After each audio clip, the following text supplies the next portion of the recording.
Prayer is devotional. And I need to read this to us quickly.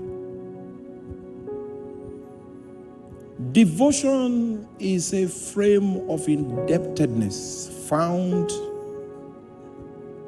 in one that is entirely submitted to God. Devotion dwells in the realm of quietness. Devotion is still before God. Devotion is serious, thoughtful, and meditative. Devotion belongs to the inner life, the attitude of the inner life,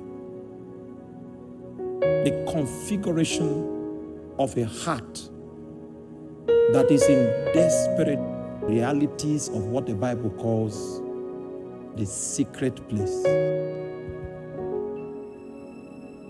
Because relationship. I saw a man, that was what he got from his devotion. So the scripture says, if we draw near to God, God will draw near to us.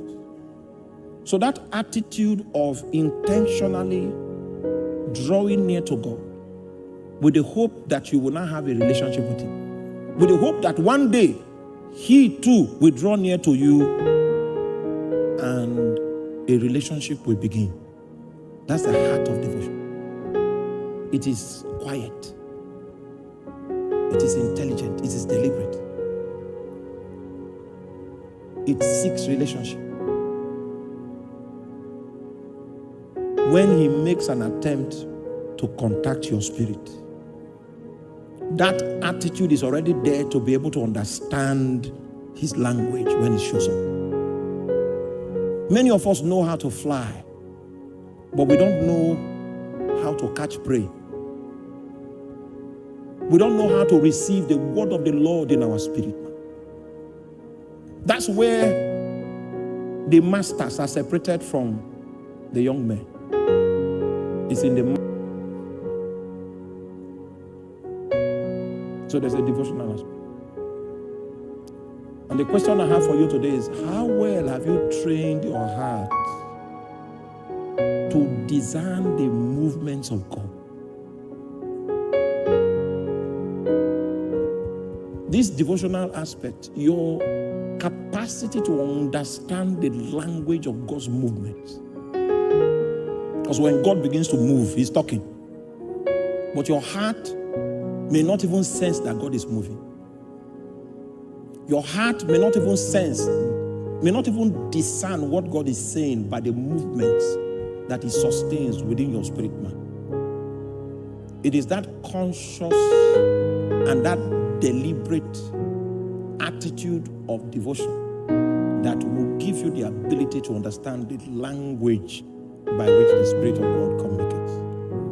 Now, I have in my study manual here 14 alphabets of God's communication. Just like our in our English alphabet, we have 26 letters.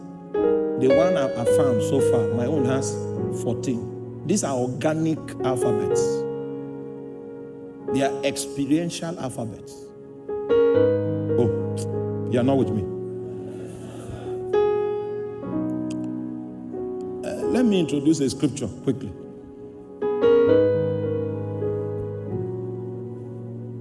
Philippians chapter 2 verse 13. Philippians chapter 2 verse 13. For it is God which worketh in you, both to will and to do of His good pleasure. This man is bringing discernment to us. The man believes that you don't know that it is God. You have not been able to discern God in you.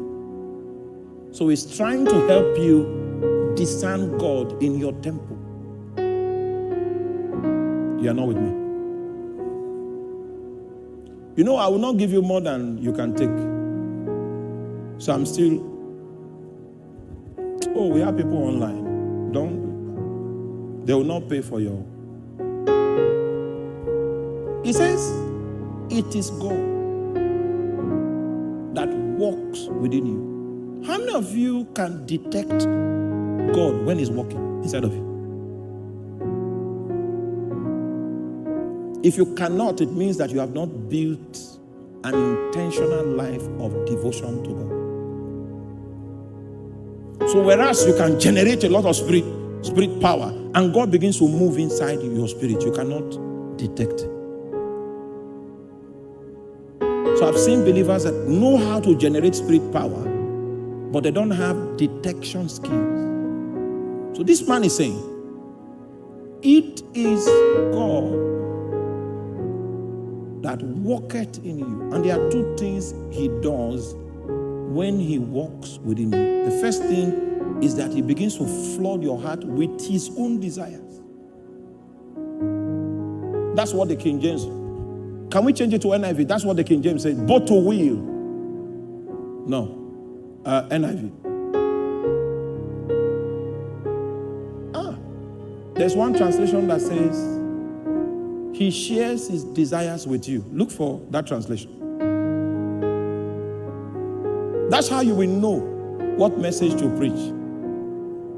As I'm praying in tongues, I'm waiting for God to share his desire with me. Are you there? Speaking in tongues. Like this one I'm preaching to you today. After 3 days of speaking in tongues, this afternoon, that's when I take my pen.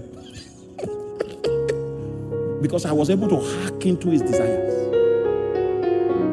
There is a difference between the message and the passage. If I get the message, oh my God, I can find the passage. I can put it in formats, in ways, my own way. And I can preach that message with different packaging, and you'll not know it's the same message. I can do it 4 times, 4 different, because passages are available. What is scarce is the message from God. And the average believer does not know how to detect the message. So this man is saying, it is God. For God is working in you, giving you the desire and the power to do what pleases him. First of all, there is a desire aspect. This desire aspect is that it brings you into the context of his thoughts. He embosses his thoughts on your thoughts. That's when you begin to mount up with wings like eagles. The purpose of your mounting up is so that you can find what it is in his mind. Sometimes it will take you 7 hours of praying in tongues. That's the reason for praying in tongues. Until we get where we can hack into the thoughts of God.